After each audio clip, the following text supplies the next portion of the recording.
ഈശോ മിശിഹായ്ക്ക് സ്തുതിയായിരിക്കട്ടെ. പരിശുദ്ധ അമ്മയുടെ കരുണയുടെ സന്ദേശം നമുക്ക് ശ്രവിക്കാം. ഈ ലോകത്തിലെ ദുർബലതകൾക്കും ചെറിയവർക്കുമാണ് ദൈവം സ്വയം വെളിപ്പെടുത്തുന്നത്. എന്നാൽ അത് സാരമില്ല, കാരണം ഈ ലോകത്തിലെ ദുർബലർക്കും ചെറിയവർക്കുമാണ് ദൈവം സ്വയം വെളിപ്പെടുത്തുന്നത്. പ്രാർത്ഥിക്കുക, മുന്നോട്ട് നീങ്ങുക.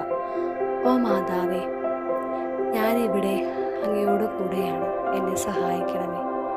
എൻ്റെ കുഞ്ഞാത്മാവേ, ഒരു നിമിഷം പോലും നിന്നെ പിരിയാനാകാത്ത വിധം എൻ്റെ നിനക്ക് അത്രയ്ക്ക് ആവശ്യമാണ്. എന്നാൽ ഞാൻ തന്നെയാണ് നിന്റെ ചെറിയ സ്വരമെന്ന് നീ അത്ര മനസ്സിലാക്കിയിട്ടില്ല.